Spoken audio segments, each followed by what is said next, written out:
मंच को नमन और हमने जो भी हमारे श्रोतागण बैठे हैं उनका बहुत बहुत धन्यवाद रहा।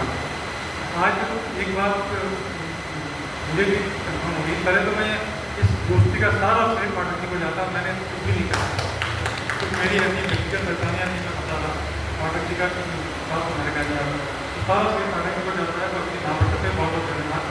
तो ये मुझे लगा कि आज वाकई महाप्रसाद साहित्य में करती है, जिसका सामने खड़ी गाड़ियाँ बता रही हैं कि हम लोग साहित्य हैं और हम आप लोगों की बढ़ते ही आगे बढ़ते हैं, कोशिश करेंगे कि आगे भी ऐसे आयोजन होते हैं।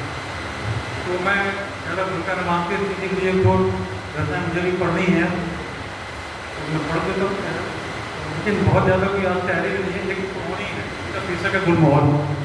उसमें एक दो पहाड़ी शब्द आए हैं, जैसे गजी ऊँच, मतलब गजी मैंने होता भरा हुआ, फूल से लगा हुआ है, और कुछ नहीं होता है हंसी वाला, जैसे सामान्य शहर ने भीषण गर्मी में जब बोट डाल सब सूख जानी, चार पार पूरा उन्होंने भी छूट जानी, तब मैं सामूहिक आग में लगी गुलमोहर बोट फूल गई।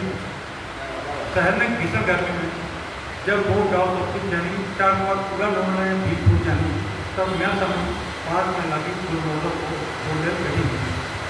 लाल रंगा टगार पिंगौरन, लाल रंगा टगार पिंगौरन फूलन के अंगे आबादी और लगम गुलमोहर में के बिजोड़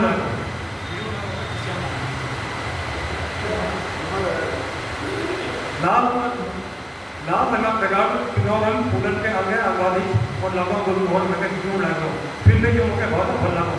उसी प्रकृति में रंग में कमी नहीं है, अलग अलग मौसम अपन अपन रंग छन और मंथीना जिंदगी में भूरी रंग प्रकृति की देन छन,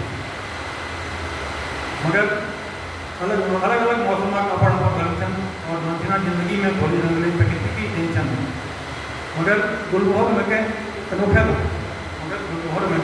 लगा।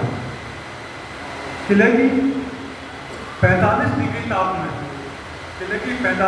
ताप में जब खुश है कुमायूं, तब यही एक बोट जो जानन जस खड़े हुए ठट करने लगे। जस जस गर्मी पड़े लू चले फूल और चटक जाने, जस जस गर्मी पड़े फूल लू चले फूल और चटक जाने। और जब जाने फूल बोट नहीं लगी, और जब जाने फूल बोट नहीं लगी तो खिलते मैं सोचूं गुलमोहर जमीन छड़ रहा, मैं सोचूं गुलमोहर जमीन छड़े रहा, अपनी जमीन में लग गया रहो। और जो ही कारण इस शहर में भीषण गर्मी मिले गुलमोहर बहुत खुश थी, बहुत एक हिंदी की रचना है, समय ज़्यादा नहीं सुना दूँ भैया अध्यक्ष को।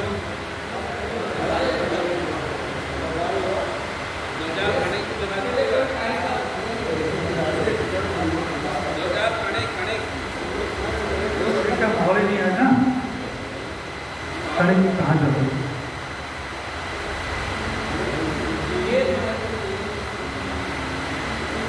नवजात शिशु की तरह पत्ते निकल आए पीपल में, नवजात शिशु की तरह पत्ते निकल आए पीपल में, सही सलामत विदा हो गया बसंत इस बार। नवजात शिशु की तरह पत्ते निकल आए पीपल में, सही सलामत विदा हो गया बसंत इस बार। पक्षी खुश है कि नहीं हो सकेगी ताकजात निजी जीवन में, पक्षी खुश है कि नहीं हो सकेगी ताकजात निजी जीवन में। कोयल भोर में बुलाती है, कोई आता नहीं, लेकिन समझने वाले सब समझ गए हैं। शांत भूति भी सुर में आ गई है, कूलर के पास जगह ढूंढ ली है उसने,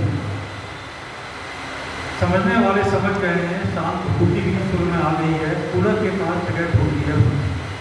सांझ बेला में पक्षियों का झुंड निकलता है घरों की ओर, सांझ बेला में पक्षियों का झुंड निकलता है घरों की ओर जहाज की तरह।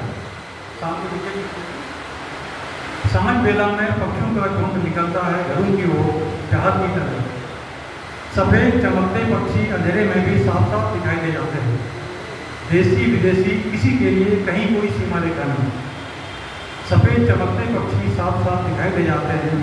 देसी विदेशी किसी के लिए कहीं कोई रेखा नहीं, सीमा रेखा नहीं, एलओसी नहीं और जीरो लैंड भी कहीं नहीं। देसी विदेशी किसी के लिए कहीं कोई सीमा रेखा नहीं, LOC नहीं और जीरो लैंड भी नहीं, लेकिन इस बूढ़े पीपल में वर्षों से आ जा रहे इन पक्षियों को कौन बताएगा कि सीतापुर रोड भी अब राजमार्ग घोषित हो गई है, कि सीतापुर रोड भी अब राजमार्ग घोषित है। धन्यवाद। मैं फिर कभी अध्यक्ष जी का मेरा आदेश है तो मैं बात करके चुनाव का समय हो गया। मैं एक बात और थोड़ी सी और कहना चाहूँगा, ये हम ही कभी लोगों को सोचना है कि हम इस दोस्ती के बीच से अपना कैसा समय बचाएं, तो काफ़ी टाइम लग जाता है, बटा बहुत होता है। तो हम चाहेंगे हम लोग क्या करेंगे कि हम कहीं पे कैसे शॉर्ट करें या अपनी कविता की बहुत ज़्यादा भूमिका में न जाए, बहुत ज़्यादा आवाज़ व्यक्त करने न जाए, क्योंकि एक